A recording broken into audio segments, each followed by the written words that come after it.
बिस्मिल्लाहिर्रहमानिर्रहीम, अस्सलाम वालेकुम। स्लीप पॉइंट आप देख रहे हैं, मैं हूं आपका मेज़बान आसिफ खान और आज भी क्रिकेट का से भरपूर शो है। और सबसे पहले तो मैं विमेन टीम को मुबारकबाद देना चाहूँगा। पाकिस्तान की विमेन क्रिकेट टीम ने कल जिम्बाब्वे के खिलाफ पहला T20 भी कन्विंसिंगली जीता है। पहले 3 वनडे मैचेस जीते बहुत कन्विंसिंगली और कल भी बहुत शानदार अंदाज में जीता और उसमें बहुत सारे रिकॉर्ड्स बने।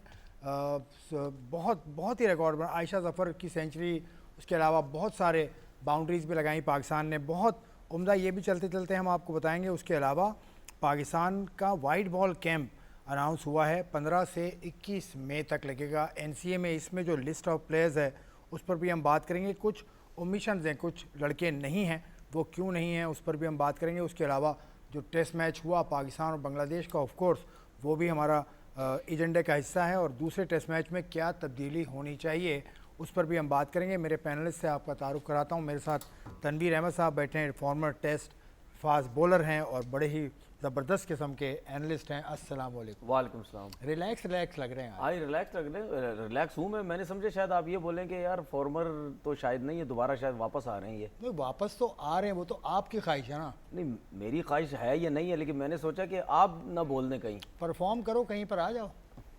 ग्रेड 2 भी चल रही है, अभी तो ग्रेड 2 चल रही है किसी टीम में। मैं नहीं चाहता कि अगर मैं दोबारा क्रिकेट में आऊँ जो बच्चे हैं वो क्रिकेट छोड़ के चले जाएं कि यार देखिए यार ये आगे हैं तो हमारा फ़ायदा क्या खेलने का।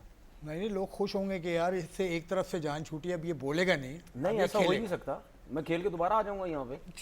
चले यार, आपको अल्लाह ज़िंदगी दे, सेहत दे। एक और मेहमान हमारे साथ मौजूद है कराची स्टूडियोज़ में। ये हमारे स्पेशल कॉरेस्पॉन्डेंट भी हैं। इनकी आपने रिपोर्ट्स मुलाहिजा की हमारे पिछले प्रोग्राम में, विमेन T20 हो या और दूसरे मामलात हों। अब्दुल गफ़ार साहब हमारे साथ बैठे हैं। अस्सलाम वालेकुम। वालेकुम अस्सलाम। कैसे मिजाज है? मैं बिल्कुल खैरियत से। चश्मा किधर गया आज? चश्मा रखा हुआ है, मैं ज़रा स्टैट्स दिख रहा था, उसके लिए ज़रूरत नहीं पड़ी। चलें जी। और तीसरे मेहमान हमारे इस्लामाबाद स्टूडियो से, बल्कि वीडियो लिंक के ज़रिए हमें ज्वाइन किया है, मोहम्मद वसीम साहब, पाकिस्तान के साबिक चीफ सेलेक्टर हैं। अस्सलाम वालेकुम वसीम, कैसे हैं? वालेकुम अस्सलाम, अल्हम्दुलिल्लाह। अरे काला जोड़ा पहना है आपने, किसकी फरमाइश पे? आई थिंक तनवीर ने भी काला टाइप ही पहना हुआ है, तो मैंने कहा नहीं, काला नहीं है तनवीर। नहीं, मैं काला नहीं बना, मेरा दिल इतना काला नहीं अभी। अब ये इसका जवाब आप दें। आप पर इससे शायद शर्ट पहनने की जरूरत नहीं है, मतलब वो ये कहना चाह रहे हैं। चलें यार, चलें। मैं प्रोग्राम का आगाज़ गफ़ार से आज करता हूँ क्योंकि कल के प्रोग्राम में ये हमारे साथ नहीं थे। गफ़ार, जो टेस्ट मैच हुआ उस पर बात की तनवीर ने भी और वसीम ने भी। जी। हम ब्लेम कर देते हैं प्लेयर्स को। क्या प्लेयर्स को ब्लेम करना इसमें सही है या कुछ आपके पास और कुछ है बताने के लिए? देखिए, आपने जो बात की, मैं समझता हूँ कलेक्टिव अगर हम बात करें तो वही बेहतर है, क्योंकि तीसरा मुसलसल टेस्ट हम हार गए हैं बांग्लादेश से। आखिरी 15 में से 11 टेस्ट मैचेस हमारे हुए हैं। सो जिम्मेदारी सब पर ही आती है। इसमें आपके कोचेज़ हैं, आपके सिलेक्टर्स हैं, आपके प्लेयर्स हैं। एक साल में 3 कोचेस, हमारा सिस्टम, सिलेक्टर्स देखें कितने सारे चेंज हुए एक साल में। वो तमाम लोग जो इस प्रोसेस का हिस्सा हैं, बिलवास्ता या बराह रास्त की अगर हम बात करें। लेकिन आई थिंक आप लोगों ने इस पर काफ़ी कल तफसीली बात की, क्योंकि जिस चीज़ ने मुझे बहुत ज़्यादा जो है ना वो डिस्टर्ब किया है पाकिस्तान की बैटिंग, ख़ासतौर पर जो हमारे सेकंड इनिंग के, और अगर हम थर्ड या फोर्थ इनिंग बात कर लें टेस्ट मैच की, हम दुनिया में इस वक्त सेकंड लास्ट नंबर पर हैं एवरेज के लिहाज से। दुनिया 44 में बैठी हुई है और हमारा 19 का भी एवरेज नहीं है। This is absolutely alarming. आखिरी तकरीबन 2 साल में हमने 70 ओवर एक मरतबा खेले हैं आसिफ साहब। ये अजीम सिद्दीकी हमारे दोस्त हैं, आप जानते हैं उनको, ये उनके कल ट्वीट के स्टैट्स थे। कुछ मैंने निकाले हैं जो हमारी बैटिंग को रिफ्लेक्ट करेंगे। अगर आप देखें, मैं सबके लेकर ले आया हूँ और ये सब कोई एक भी स्टैंड आउट नहीं है। अगर आप बैटिंग की बात करें, इमामुल हक की आखिरी सेंचुरी 2022 में बनी हुई है, शान की सेंचुरी 2025 में, लेकिन एवरेज उनका 30 रन का है जो समझ में नहीं आ रहा। बाबर की सेंचुरी 2022 की बनी हुई है।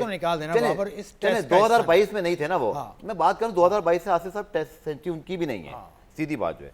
सऊद शकील 2024 के बाद से उनकी भी एक सेंचुरी बनी है, मतलब 2 साल हो गए। लेकिन कितने टेस्ट खेले इस 2024 सर? इसमें तकरीबन हमारे टेस्ट मैच है तकरीबन 8 से 9 टेस्ट मैचेस हैं। 6 होंगे ज्यादा, चलिए 8 से 9, लेकिन कोई भी नहीं बना रहा ना। एक होता है ना आपकी, तभी तो बैटिंग मुसलसल फेलियर का शिकार है। पॉइंट ये है सेंचुरी ना बनने का आसिफ, के कोई लंबी बैटिंग ही नहीं कर रहा, कोई जिम्मेदारी लेकर टीम को लेके नहीं जा रहा, जैसे कि बांग्लादेश के बैट्समैनों ने किया। सलमान का टेस्ट एवरेज 39 तक ड्रॉप हो गया है, इमाम बैठे हैं 36 पर, शान बैठे हैं 30 पर। क्या ये एक वर्ल्ड क्लास टीमों के टॉप ऑर्डर के बैटिंग एवरेजेस शायान शान है? आप अंदाजा लगाएं। 2024 से सलमान की सेंचुरी नहीं है, रिजवान का बैटिंग एवरेज भी 39 पे ड्रॉप हो गया है, उनका 2024 से कोई सबके सब जिम्मेदार हैं, सबके सब सर जिम्मेदार हैं। और बॉलर्स पे भी जल्दी से बात बॉलर्स में बात कर लेता हूं। इसमें अगर आप इसमें रिफ्लेक्शन भी आपकी आई एम श्योर कि जो रैंकिंग है मैं उसकी बात नहीं करूंगा, लेकिन अगर आप बॉलिंग में भी देखें तो नाहिद राना 3 टेस्ट मैचेस में 2 मरतबा अपनी स्पेल से मैच जितवा देता है, पर हमारे फास्ट बॉलर्स अनफॉर्चुनेटली ऐसा कोई स्पेल कर ही नहीं पा रहे। एक तो स्पीड नहीं है, एवरेज स्पीड आप सबकी 135 पर आ गई हुई है, वो लड़का नाहिद राना 145 से ऊपर गेंदे कर रहा है, तस्कीन का 140 का एवरेज है। शरीफुल इस्लाम जो शायद अगला टेस्ट मैच खेलेगा, अगेन एक ग्रीन विकेट तैयार पड़ी हुई है सेलेट के अंदर, कि वो थोड़ी सपोर्टिंग विकेट होगी वहां पर सुना है कि तो आप मैं समझता हूँ कि कलेक्टिव फेलियर है इसमें। शान की कैप्टनसी भी जरूर आएगी, जब आप देखें जीतते हैं तो क्रेडिट भी आपका है। 15 फिर 11 टेस्ट, और अगेन अभी तक वो as a test player settle ही नहीं हो पाए हैं। 30 रन की एवरेज है, तो big question mark on whole things right now. Tanveer इन्होंने अच्छा अहाता कर दिया। अब इसको अगर 1 बाय 1 आप देखें कि अगला टेस्ट होगा सिलेट में, सिलेट की पिच इन्होंने बताया कि ग्रीन है, तो इस हवाले से क्या तब्दीली टीम मैं आपको में बताऊं, करनी चाहिए? पहले तो मैं विकेट के हिसाब से बात कर रहा हूँ। देखिए ये हमने सोचने पे मजबूर किया है बांग्लादेश को कि वो हमारे अगेंस्ट घास वाली पिचेस बनाए। मतलब इतनी हिम्मत आ गई है बांग्लादेश के अंदर कि हमारे अगेंस्ट अब वो ये फैसला कर रहे हैं कि यार ग्रास वाली पिचेस बना दो। कोई इतना फर्क नहीं है रैंक में, 6 नंबर पे आप खड़े हैं, 9 पे वो खड़े हैं। नहीं, मैं ये बात नहीं कर रहा। मैं ये बात कर रहा हूं कि जब हम पाकिस्तान में इनसे 2 मैचेस की सीरीज हारे थे ना, उन्होंने वहां से अंदाजा लगाया कि यार इनको घास वाली पिचेस पे प्रॉब्लम होती है जिसकी वजह से हम जीते। तो वहां से उन्होंने सोचा कि नहीं यार अब हमारे मुल्क में कंडीशन ऐसी हो जो अब हम इनसे खेलेंगे तो घास वाली पिचेस हम बनाएंगे। इन ये टेक्निकल इनमें मसले मसाइल हैं। क्योंकि वहां पे तो पाकिस्तान में जब खेले तो प्रॉब्लम्स ही हुई हैं, टेक्निकल मसले मसाइल हुए जिसकी वजह से वो जीते। दूसरी चीज देखिए, नाहिद राना का जो पेस है वो एक्सेप्शनल पेस है, ठीक है, उसको हम 135 130 से नहीं मिला सकते। मैं सिर्फ एक चीज इन लड़कों को ये समझाना चाहता हूं, या अपने कोचिस को जो काम कर रहे हैं इनके ऊपर, इनको ये समझाना चाहता हूं कि जिस बॉलर का पेस 125 से लेकर 130 तक होता है, जब तक उसके स्किल्स लेवल नहीं अच्छे होंगे वो नहीं आउट कर सकता। उसकी वजह मैं बताता हूं। अगर आपका फास्टेस्ट बॉल 135 पे जाता है, हालांकि 135 का बॉल का पेस इतना बुरा नहीं होता, लेकिन जो 135 का बॉल होता है उसके लिए जो आप एयर में स्विंग करते हैं, रिवर्स स्विंग अगर आपने रिसीव कर गए तो कर गए, पहली बात बहुत मुश्किल होती है इस पेस पे, रिवर्स स्विंग पे रिसीव कर ही नहीं सकते आप, बहुत मुश्किल होता है। अगर आपके पास सीम नहीं करने का पता आपको, बॉल सीम, सीम क्या होता है? पिच पे लगने के बाद जो कट होता है, ये एक आर्ट है, ये आपको सीखना पड़ता है। 125 से लेकर 135 तक के बॉलर की जो पेस है उसका जब तक सीम नहीं होगा बॉल, इस पेस को बैट्समैन इजी मैनेज करेगा। ना वो रिवर्स स्विंग पे आउट कर सकता है ना कुछ। और आप दुनिया के जितने भी बॉलर्स देख लें, जितने टॉप क्लास बॉलर्स हैं जिनके पेस 125 से 135 के अंदर है ना, सबको उठा के देख लें, सबके बॉल सीम होते हैं। हाँ, सही कह रहे हैं, सबके बॉल सीम होते हैं। जेम्स एंडरसन एक मिसाल है। देखिए जेम्स एंडरसन, इतनी तेज गेंद जेम्स एंडरसन देख लें, फ्लेंडर देख लें, आसिफ देख लें, शॉन पॉलक देख लें, रबाडा तेज है, शॉन पॉलक आप देख लें कंसिस्टेंटली, शामी आप देख लें, ठीक है, सिराज को आप देख लें। दुनिया के जितने, मुझे देखने की जरूरत ही नहीं है, मुझे पता है ना इन चीजों का, ठीक है, मुझे देखने की जरूरत नहीं। दुनिया का कोई भी बॉलर 125 से 135 जिसका बॉल पिच पे लगने के बाद कट होगा, ठीक है, वो टॉप क्लास का बॉलर होगा, वरना नहीं। हमारा शाहीन और जो हसन अली है, इनका पेस इतना है, लेकिन इन्होंने कट करना सीखा ही नहीं है। वो इन फिंगर से होता है, वो प्रैक्टिस होती है, फिंगर से आप कट करोगे नहीं, आप प्रैक्टिस करेंगे तो आपको कैसी आएगी? लंबी बॉलिंग करेंगे, फर्स्ट क्लास में करेंगे तो शायद बेहतर हो। ये तनवीर ने बॉलिंग पर्सपेक्टिव दिया। वसीम, आप ओवरऑल बताइए, कल शान मसूद ने जो प्रेस कॉन्फ्रेंस की उसने कहा कि हम 6 महीने के बाद टेस्ट मैच खेल रहे हैं, लेकिन नाहिद राना और शरफुल तो अभी PSL खेल कर गए थे, मतलब वो T20 से शिफ्ट कर लेते हैं। हमें प्रॉब्लम होती है, हम ये शायद हम ये मान नहीं रहे कि हमारी टीम पीछे रह गई है कहीं। वसीम देखें, हम अक्सर एक जो गिला रहता है ना हमें कि हम सीख क्यों नहीं रहे, कि हम बेहतर क्यों नहीं हो रहे हैं सीख के। अब सीखने का जो मरहला स्टार्ट कहाँ से होता है, उसमें जो पहला वर्ड ही है ना वो एक्सेप्टेंस का है, कि आप अपनी पहले मान लें कि भाई हमसे गलतियां हुई हैं या हमें बेहतरी की गुंजाइश है, हमें बेहतर करना है। तो वो तो बेहतरी तब आएगी ना जब एक्सेप्टेंस आएगी कि ठीक है वी नीड टू इम्प्रूव। अगर हम इसी तरह कहते रहेंगे कि 6 महीने बाद मैच है, इस साल भी आपके 5-6 टेस्ट मैचेस है ना, फिर ठीक है आप वो भी हार जाएं, ठीक है जब 15 मैचेस होंगे फिर हम जीतना शुरू करेंगे। तो ये तो आपके पास गिवन सिनारियो आपके सामने है, आपने वो मैच जीतने के लिए खेलना है, वो मैच आपने सीरीज जीतने के लिए आपने खेलनी है। और अब तो ये टेस्ट चैंपियनशिप का हिस्सा है, आपको हर मैच की इंपॉर्टेंस है आपके लिए। ठीक है, एक तो गम है हमें बांग्लादेश से हम हार रहे हैं, लेकिन उधर साइड अगर हम कहते हैं हमने फाइनल भी खेलना है, हमारी नजरें फाइनल के ऊपर है, तो पहले बांग्लादेश को तो हम हरा लेना, आगे चल के तो उससे तगड़ी टीमों से आपने खेलना है ना। देखिए अब ये तो भी बात कर रहे हैं ना कि वो बेसिक एक चीज है कि बॉलर के पास बॉलिंग स्किल्स होनी चाहिए। अगर उसके पास बॉलिंग स्किल्स नहीं है तो वो 150 पे भी बॉल करेगा, वो आउट नहीं कर सकेगा। और अगर स्किल्स हैं तो 130 पे भी आउट करके आपको दे देगा। और स्किल्स बेसिक क्या है जो सारा एक्सप्लेन कर दिया अभी तनवीर ने, कि यार बॉल सीम के ऊपर आपका गिरे तो सही, आपका कंट्रोल तो इतना हो, आप पूरा एक स्पेल एक जगह करने की आप में सलाहियत तो हो। तो ये चीजें हम मिस कर रहे हैं। अब वो मसला ये ना कि ऑन ड्यूटी हम सीखने की कोशिश कर रहे हैं ना कि पीएस में खत्म हुई आप जाएंगे एडजस्ट करेंगे, आहिस्ता आहिस्ता एडजस्ट जितनी देर में हम करेंगे इतनी देर में आपकी सीरीज खत्म हो जानी है। तो हमें प्रायोरिटीज को चेंज करना होगा कि यार जो हमारी ये वर्ल्ड टेस्ट चैंपियनशिप के मैचेस हैं तो जो रेड बॉल के कैंप्स वगैरह हैं उनको थोड़ा और आप जल्दी कर लें। मेक श्योर करें कि आपके लड़के जो डोमेस्टिक रेड बॉल चल रही है वो क्यों नहीं खेल रहे हैं, उसमें जो मिसिंग है। मतलब हमारे साथ शान खेला था ना, मैंने उससे पूछा था भैया तुम्हारे 2 लड़के क्यों नहीं खेल रहे हैं, हमारे साथ ही मैच था शान का, और उसने मुझे आगे से बस ऐसे क्या था आई डोंट नो। मैंने कहा आई थिंक कि आप लोगों को इस पर थोड़ा भी लायमल बनाना होगा भाई कि डोमेस्टिक चल रही है, आपकी टेस्ट सीरीज आगे आने वाली है। तो वो लड़के जो व्हाइट बॉल भी नहीं खेलते हैं वो डोमेस्टिक भी अगर नहीं खेलेंगे तो फिर उनकी प्रिपरेशन। अच्छा मेरा सवाल है आपसे, मेरा एक सवाल है। देखिए आप भी चीफ सिलेक्टर रहे, ठीक है, आप भी जब टीम सेलेक्ट करते थे, ठीक है, आप भी डिफरेंट डोमेस्टिक के कोचेज प्लेयर्स इनके साथ उठे बैठे गपशप हुई होगी, सब कुछ हुआ होगा। मुझे ये बताएं कि कितने लोगों ने ये आपसे डिस्कस किया होगा या कितने लोगों ने ये बोला होगा चलो यार वसीम ग्राउंड चलते हैं, फर्स्ट क्लास का मैच हो रहा होगा, हम सिर्फ जाके नए बॉल के बॉलर्स देखते हैं चल के कि यार नया बॉल का बॉल कौन करने वाला है।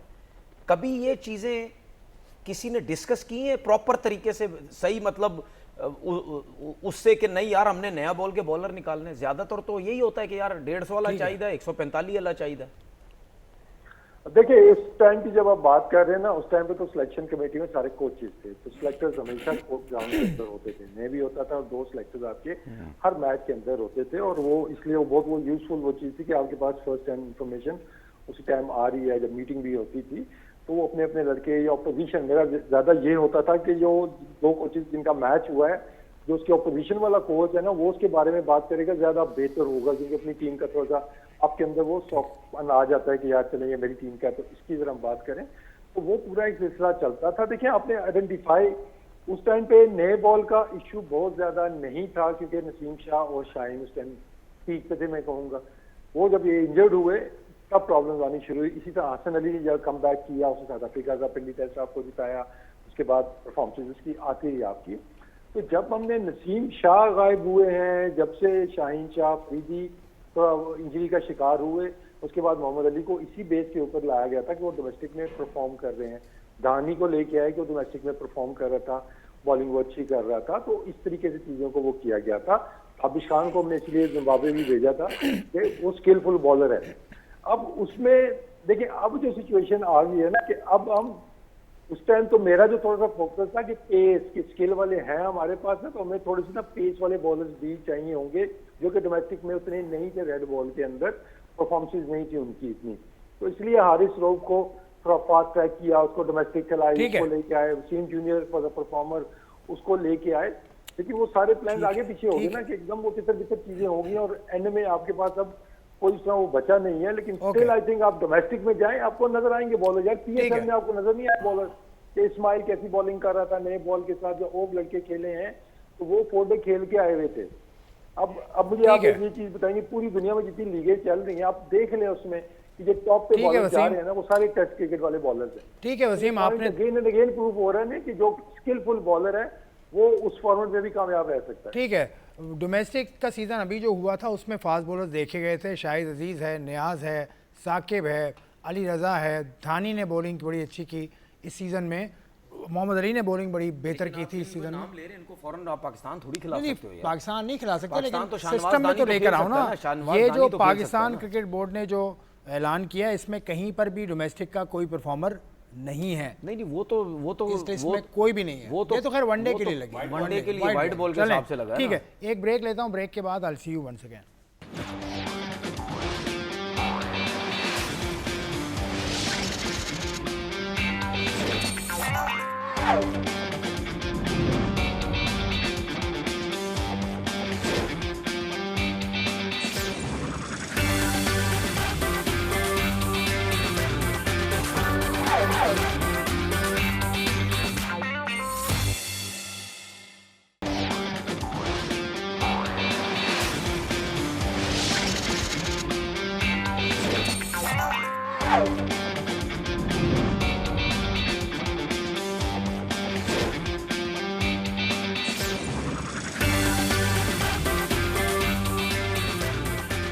प्रोग्राम में एक मरतबा फिर खुशामदीद। हम बात कर रहे हैं पाकिस्तान और बांग्लादेश के टेस्ट मैचेस की। दूसरा टेस्ट मैच सिलहट में शुरू होगा 15 मई से और पाकिस्तान की टीम सिलहट पहुंच चुकी है, आज आराम करेगी, कल प्रैक्टिस करेगी।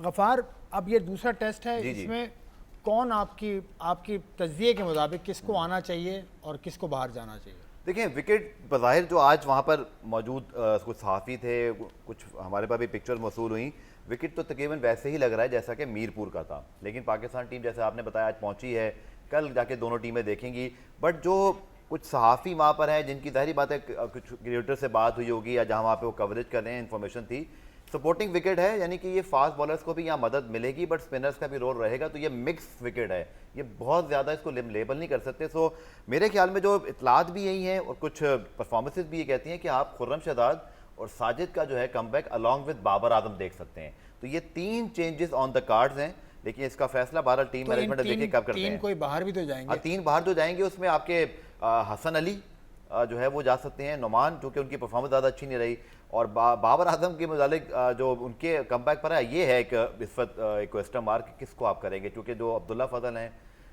ओपनर के तौर पे तो खैर उन्होंने रन किए, लेकिन क्या इमाम की जगह शाम जा सकते हैं, ये एक कंसिडरेशन ज़रूर चल रही है। इस पर कोई हतमी अभी राय नहीं है मेरी इतला के मुताबिक।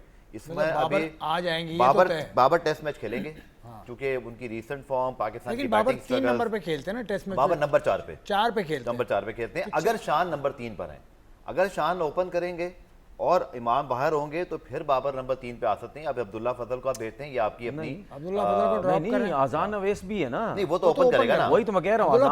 अजान अवैस फजल को वही तो मैं कह रहा हूँ, अजान अवैस ओपन कर लेगा, उसके साथ शान मसूद ओपन कर लेगा, लेकिन अब्दुल्ला फजल तीसरे पे आ जाएगा, बाबर 4 पे आएगा। एक चीज आसिफ जो बड़ी काबिल गौर है, जो मेरी सोर्सेज मुझे कंफर्म कर रही है, वो ये है कि जो शान मसूद की परफॉर्मेंस है as a test captain, now cricket board is very upset कि 15 मैचों में 11 आपके शिकस्तें हो गई हैं, उनकी अपनी परफॉर्मेंस को ज्यादा नहीं है। क्रिकेट बोर्ड से अपसेट नहीं होना चाहिए शान मसूद को। क्रिकेट बोर्ड से 3 कोचेस आपने दे दिए, इतने सिलेक्शन कमेटी, तो भाई कोई क्रिकेट बोर्ड के अंदर भी तो इन चीजों का जवाब देना। मेरी इतला के मुताबिक आसिफ भाई, अगर ये टेस्ट मैच पाकिस्तान अगर कोई ग्रैंड कमबैक करता है, हम जीत जाते हैं, वर्ल्ड टेस्ट चैंपियनशिप के पॉइंट्स इंपॉर्टेंट है, तो शायद आपकी चीजें बरकरार रहेंगी। बट अगर यहाँ पर एक और शिकस्त होगी और जितना दबाव बना हुआ है, परफॉर्मेंसेस भी नहीं है, कैप्टन खुद परफॉर्म नहीं कर पा रहे, so we might get a new test captain for the next series, ये कंसिडरेशन में है। और इसके ऊपर who will be that new person? देखें, ऑब्वियस चॉइस आपके पास कोई नहीं है इस वक्त, क्योंकि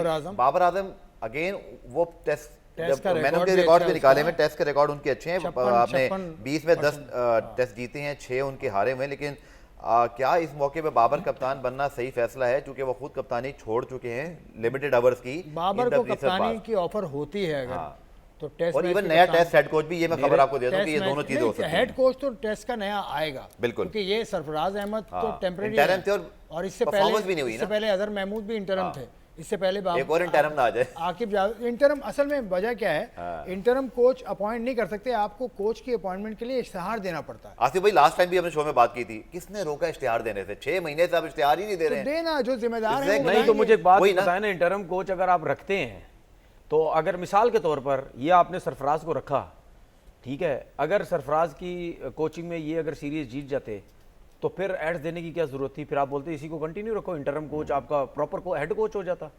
ठीक है, बात सीधी ये है कि जो तरीकेकार है उस पर चलना चाहिए आपको। चाहे आप अगर आप किसी हेड कोच को लाना चाहते हैं, आप प्रॉपर एड्स दें, सब कुछ करें, उसकी क्वालिफिकेशन मांगे, जो उस पर आता है ठीक है, आप उसको रख लें। चाहे आप अपना लोकल कोच रखना चाहते हैं, चाहे आप बाहर का कोच रखना चाहते हैं, ठीक है, तरीकेकार सबके लिए एक जैसा होना चाहिए। बात ये है कि यार ये इंटरम कोच वगैरह ना, ये पता है सालों में कभी एक दफा चीजें होती हैं, ये इस किस्म की चीजें सालों में एक दफा होती हैं। ठीक है, जिन मुल्कों में सिस्टम होता है ना, वहां पे सालों में एक दफा होगा, यार बहुत ही बड़ी मजबूरी हो गई, मसले मसाइल हो गए, कोच छोड़ के चला गया किसी वजह से, अब क्या करें हम, तो वहां पे आप इंटरम कोच एकदम से लेके आते हैं कि नहीं यार अभी फिलहाल अब हम एकदम से कैसे ऐड दें, हम किसको बुलाएं हम, ठीक है, कोई जिसको हम लाना चाहते हैं वो फ्री नहीं है, तो उस पे आप लेके आते हैं। हमारे यहाँ पे तो हेड कोच भी इंटरम, तो फलाना एक बंदा कोच, फिर वो भी बार बार इंटरम बन जाता है, कभी वहां से कभी क्या बन जाता है। तो यार ये चीजें जो है ना, ये इस तरह जो है वो नहीं होनी चाहिए। बात ये आपने बाबर आजम की बात की कि मेरे बस में हो, मैं अभी उसको ओडीआई का कप्तान बना दूं, अभी उसको टेस्ट टीम का कप्तान बना दूं, उसकी मैं रीजन देता हूं, मैं फजूल में उसको सपोर्ट नहीं करता, मैं किसी वजह से उसको सपोर्ट करता हूं। प्लेयर भी तो कितना बड़ा नहीं, वो बात नहीं, लोग तो कहते हैं ना मैं वैसे ही सपोर्ट करता हूं, मैं किसी वजह से करता हूं भाई। T20 रन देखें अभी आपने, अब देखें मैं आपको 2 मिसालें देता हूं। जब बाबर आजम पाकिस्तान टीम का कप्तान था, अभी फिलहाल ये चीजें छोड़ दें कि वर्ल्ड कप जीते हारे, वो उसको साइड पे कर दें, अभी उसकी कप्तानी में हम पहुंचे भी, सब जगह पहुंचे, क्या उसकी परफॉर्मेंस उसकी कप्तानी में अच्छी नहीं थी? तीनों फॉर्मेट में उसकी अपनी परफॉर्मेंस अच्छी थी, ठीक है, अच्छी थी।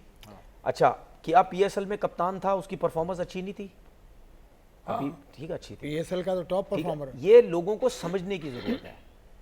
उसको आप कप्तानी दें, वो अपने ऊपर लेके चलता है, वो अपने ऊपर लेके चलता है, अपनी पूरी बैटिंग को अपने शोल्डर्स पे लेके चलता है, उसको वो जिम्मेदारी लेता है कि यार मैं इस वक्त कप्तान हूं, मैंने करना है सब कुछ। ठीक है, अगर आप ये चाहते हैं कि उसकी फॉर्म वापस आए, अगर आप ये चाहते हैं कि टीम बननी चाहिए। अच्छा, एक और चीज मैं लोगों की ना बड़ी सुनता था कि यार टेस्ट जो है ना, वो कप्तान पावरफुल नहीं होना चाहिए। क्या हमारे जितने भी लेजेंड्स रह चुके एक्स क्रिकेटर्स, क्या वो पावरफुल नहीं थे?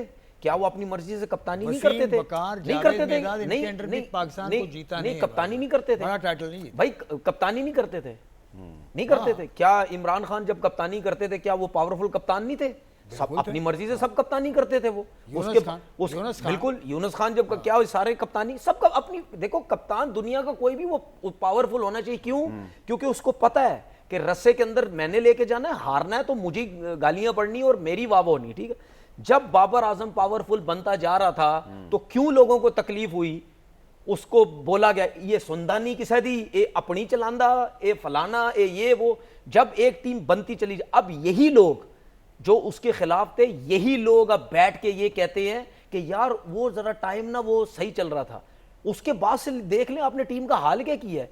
एक कप्तान चल रहा था, आप चलाते रहते उसको, दोस्ती यारी के इल्जामात लगा के पता नहीं क्या, वो सारे दोस्त टीम में आ गए, आपने उसको खराब किया, रिजवान को खराब किया। तो भाई जब एक बंदा आता है उसको चलने दें। और मेरी रिक्वेस्ट है अपने लोगों से, ठीक है, जो भी क्रिकेट बोर्ड के लोग आते हैं, जो भी आते हैं, वो भाई जब आप आते हैं आप सिस्टम को चेंज मत किया करें। जो कप्तान उस टाइम होता है उसको चलने दें, जो हेड कोच होता है उसको चलने दें। अभी क्या प्रॉब्लम है? अभी प्रॉब्लम यह है कि इस वक्त आपको कप्तान चेंज करना बहुत जरूरी है, क्योंकि शान मसूद वो डिलीवर नहीं कर पा रहा। ठीक है, आप अगर वनडे का कप्तान चेंज करते हैं, आपको चेंज करना पड़ेगा। ठीक हो गया जी, ये कप्तानी की बातें हो गई, ये टेस्ट मैच की बातें हो गई। अब दूसरे टेस्ट से पहले हमारा प्रोग्राम तो गालिबन नहीं होगा, लेकिन हम उस पर बात करते रहेंगे अपने दूसरे प्लेटफॉर्म से, जो सोशल मीडिया के हमारे प्लेटफॉर्म से। अब अंडर 19 का एनसीए ने वसीम एक कैंप अनाउंस किया है आज ही, 1 हफ्ते का कैंप है और इसमें वाइट बॉल के तमाम ही परफॉर्मर्स मौजूद हैं।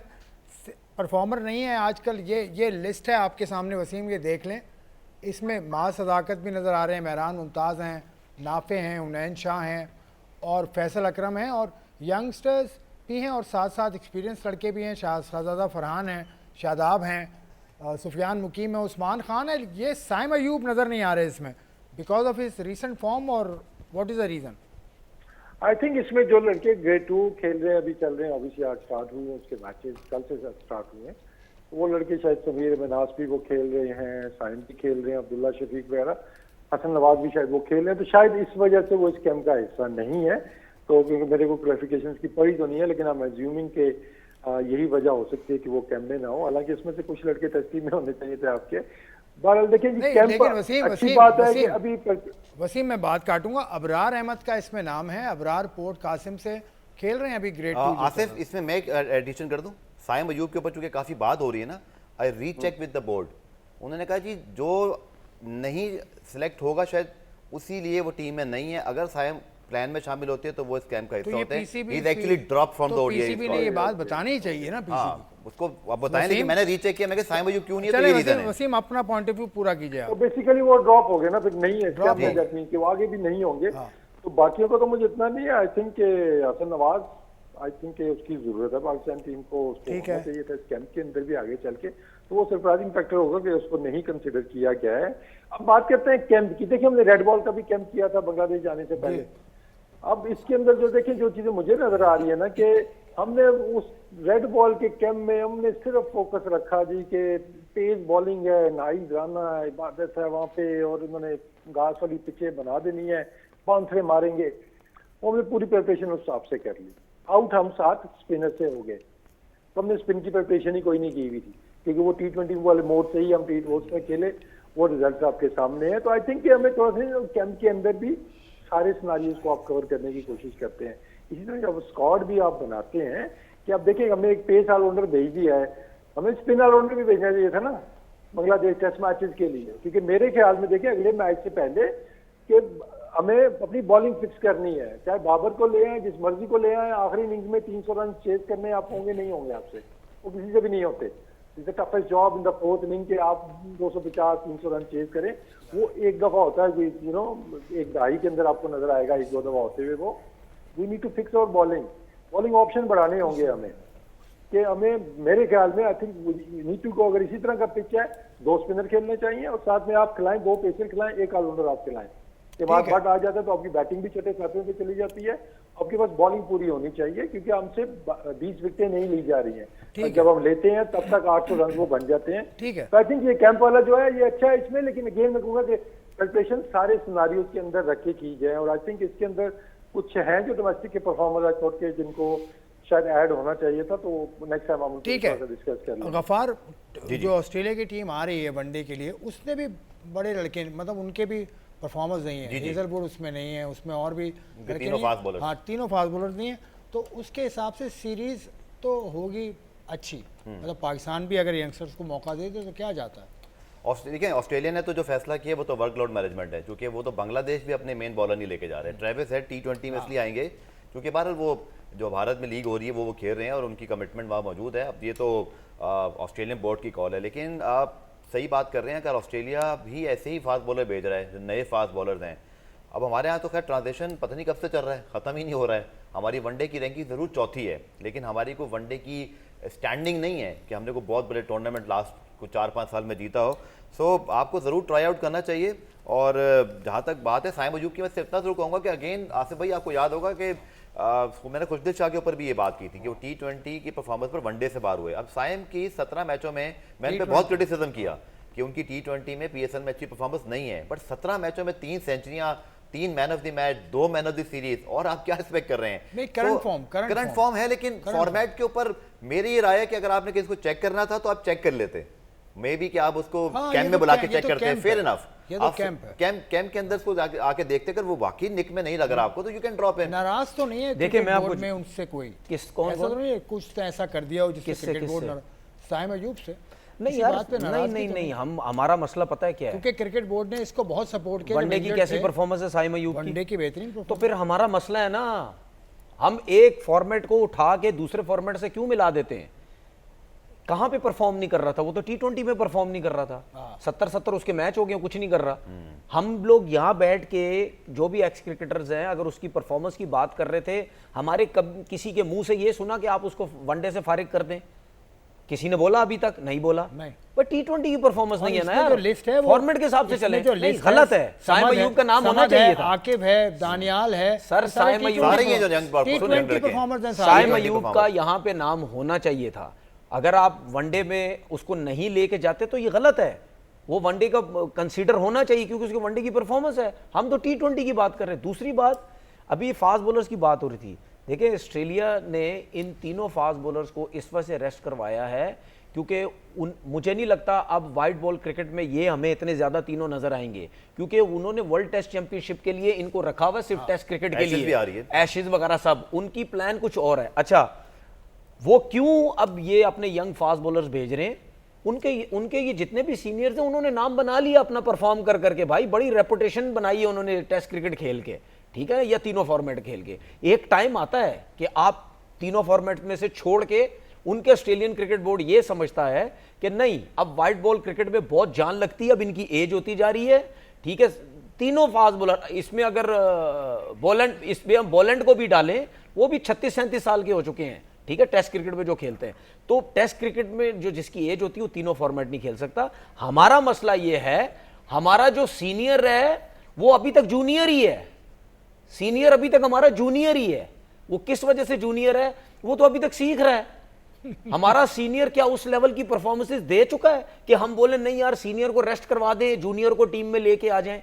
हमारा तो सीनियर भी उस लेवल की परफॉर्मेंस नहीं दे रहा। कितनी दफा हारिस आ गया टेस्ट में, हसन अली आ गया, शाहीन बाहर हो जाता है, नसीम आ जाता है, फलाना आ जाता है, ये आ जाता है, वो आ जाता है, ठीक है। तो आपका तो कोई सीनियर भी सेट नहीं हो पा रहा टेस्ट क्रिकेट के अंदर। क्यों? उसकी वजह यह है क्योंकि वो कैपेबल ही नहीं है, उनमें क्वालिटी ही नहीं है, ठीक है। इसमें एक फास्ट बॉलर मैं देख रहा हूं, आकिब जावेद, ठीक है, क्या कसूर था भाई इसका? न्यूजीलैंड के टूर पे जा गया था, अच्छी बली इसने बॉलिंग की, क्या बातें शुरू होगी, वो जंप बहुत ज्यादा है, अनफिट हो जाएगा। भाई आपको क्या पता है, क्या जंप लेने वाले अनफिट हो जाते हैं? किसने बोला? मुझे लिख के बता दो। यहां पे दुनिया के बड़े कोच को चैलेंज करता हूं, कोई कहता है कि मतलब जंप लेने वाला अनफिट हो जाता है। हिस्ट्री में ज़हीर खान फजूल किस्म की बातें करते हैं हमारे लोग। उसने पीएसएल खेला है, बड़ा अच्छा सर। मैं क्या हुआ? अच्छा सुने, पीएसएल खेला, डोमेस्टिक खेला, मैं वही कह रहा हूं, बीपीएल भी खेला, सब कुछ खेला, सब कुछ खेला, एक डोमेस्टिक, सब कुछ खेला, एक डोमेस्टिक, सब कुछ खेला, उसी जंप के साथ खेल रहा है हर जगह पे।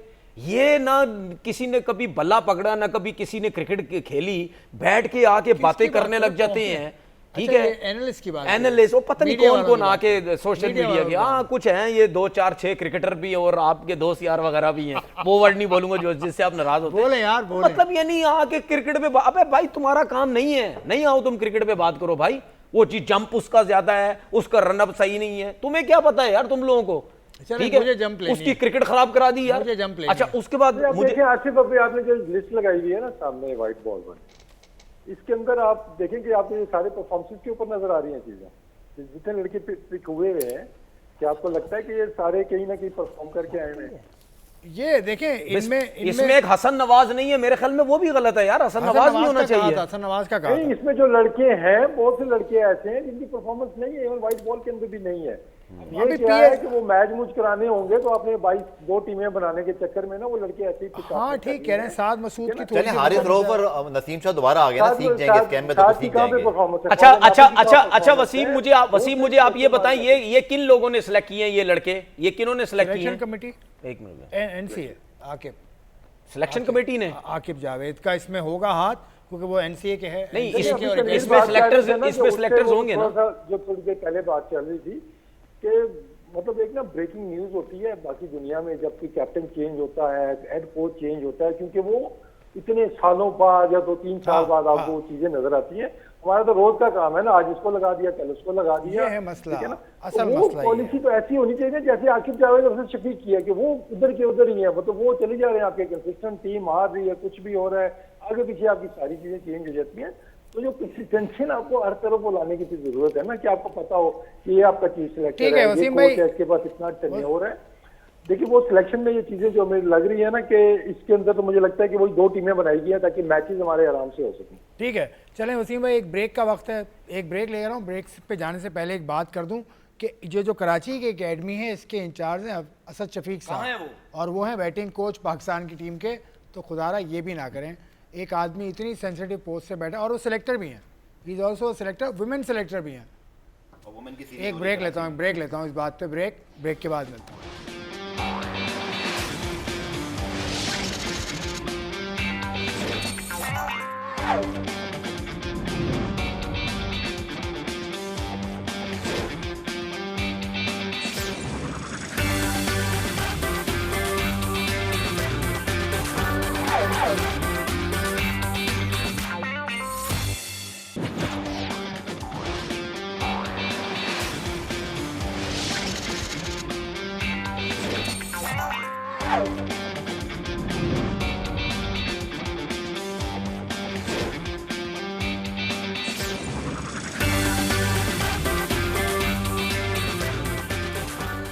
Welcome back to sleep point. हम ब्रेक पे जाने से पहले बात कर रहे थे एनसीए में वाइट बॉल का कैंप लगा है, तो एनसीए में ही अंडर 19 को शाहिद अनवर साहब से आज पीसीबी ने पॉडकास्ट किया। शाहिद अनवर की बड़ी खिदमात हैं, अभी अंडर 19 की टीम के साथ भी गए थे, उस हवाले से उन्होंने कुछ बताया, वो सुन लीजिए, प्रोग्राम को आगे बढ़ाते हैं। एशिया कप में और दुबई में हुआ ये, और इसका फाइनल और अगेंस्ट इंडिया, इसको हराना मैं समझता हूँ कि बहुत एक इंतहाई ओवर द मून, बहुत खुशी की बात थी, एक सेल्फ सेटिस्फेक्शन बहुत ज़्यादा थी। लेकिन इससे भी बढ़ के मैं समझता हूँ जो पीसीबी ने एतमाद किया, जो कौम ने एतमाद किया, जो प्रोसेस था, जो प्रोसेस पे हमारा एतमाद था, ये उसकी जीत थी। एक आदमी कुछ नहीं होता।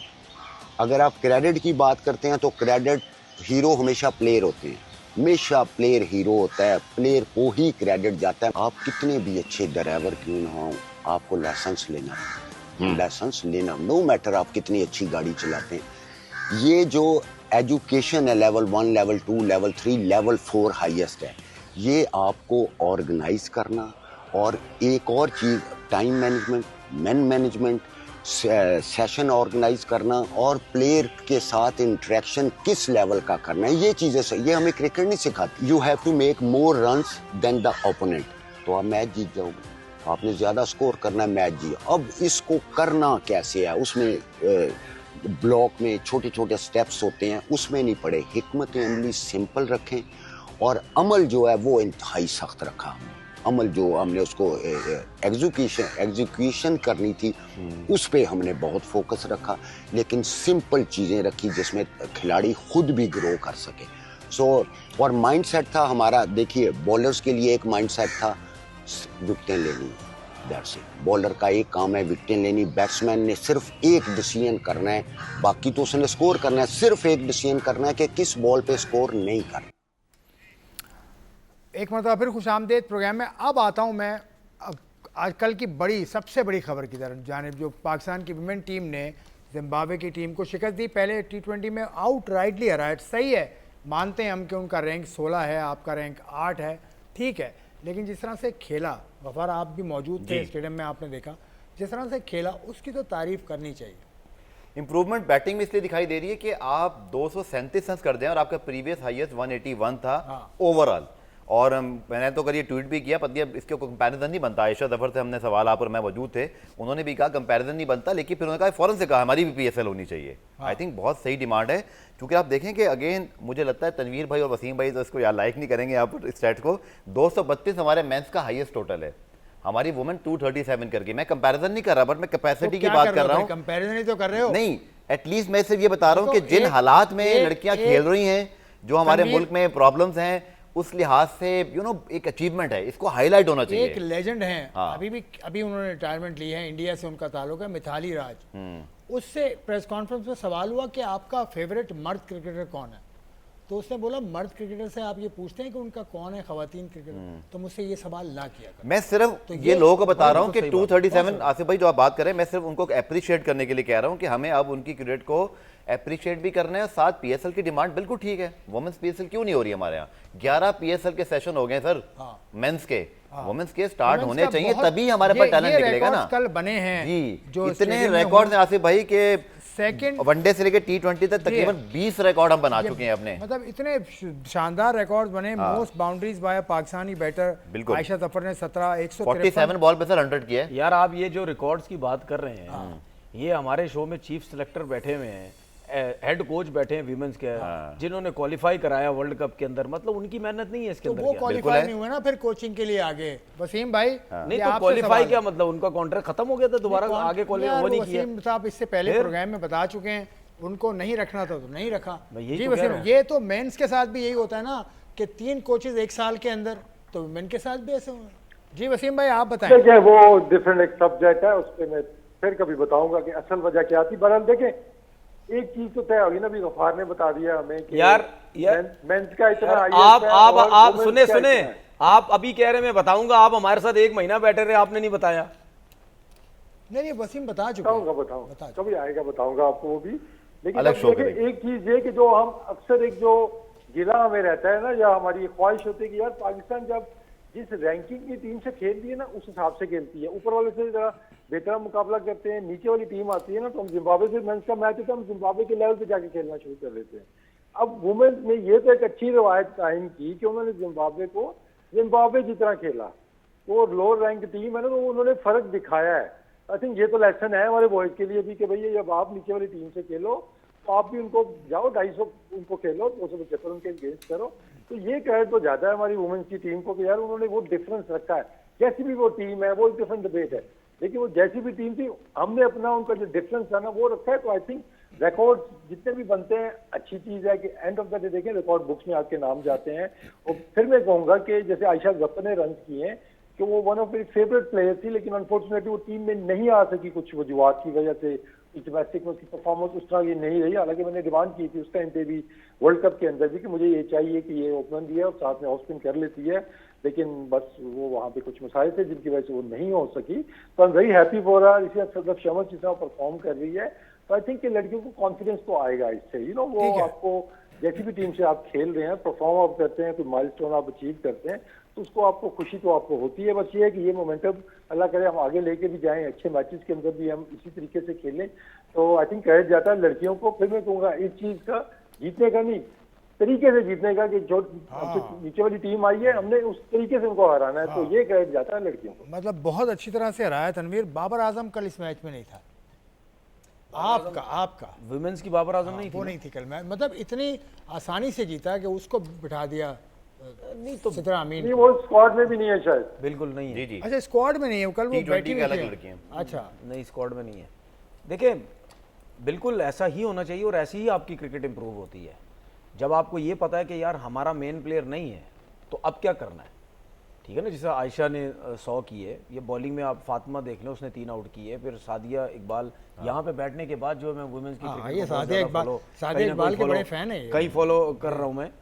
तो मतलब इनकी जब परफॉर्मेंसेज या आपके पास कोई मेन प्लेयर्स आपके सीनियर्स नहीं होते, तो जब आप जूनियर्स या किसी पर रिस्पॉन्सिबिलिटी आती है तो वो फिर जब परफॉर्म करते हैं तो फिर आपको पता चलता है कि यार हमारे पास अब कुछ ना कुछ टैलेंट है, हमारे पास प्लेयर्स जो है वो आ रहे हैं। अभी जिस तरह आपने बात की थी ना कि हमारी टीम बड़ी ज़बरदस्त खेल रही है, लो रैंकिंग की टीम है, बिल्कुल लो रैंकिंग की टीम को आपको इसी तरह ही हराना है, बिल्कुल ऐसे लेकिन जब आप अच्छी टीम के साथ आएंगे फिर आपने उनको भी इस तरीके से बेशक ना हराएं, लेकिन उनसे अगर आप समझते हैं ना कि हमारी टीम इतनी अच्छी नहीं, तो क्लोज जीते या क्लोज जाके हारे, तो फिर आपको पता चलेगा कि हमारी वर्ल्ड कप में हमारी क्रिकेट बड़ी इंप्रूव हो रही है। तो इस वर्ल्ड कप में जी इस जीत से फायदा तो होगा, जीत से फायदा होगा। और मेरे ख्याल में इन लड़कियों ने जो परफॉर्मेंस दी है, मोरल बहुत हाई होगा, कोचिंग स्टाफ काम करता दिखाई दे रहे हैं, हम और आपने सेशन भी कवर किए।